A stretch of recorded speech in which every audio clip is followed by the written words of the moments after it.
And many beauty brands now in the market. What are the key Yeah. metrics in your mind today when you design a product? For designing a product as a brand, we always try and distinguish ourselves upon what we do, what we say, what we stand for.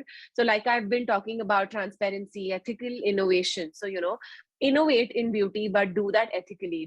While designing a product, I feel it's important to, yes, first understand what your customers want, what their pain points are, what their journey is.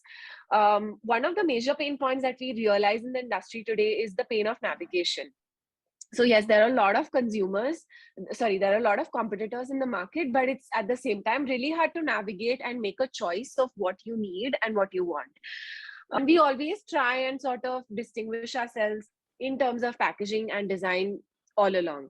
So the customer utility of using, like the journey of using the product, like how can you simplify the utility of a product is really important while keeping in mind the design of the product. And along with that, like I said, having really attractive packaging is also a very key metric in terms of design. So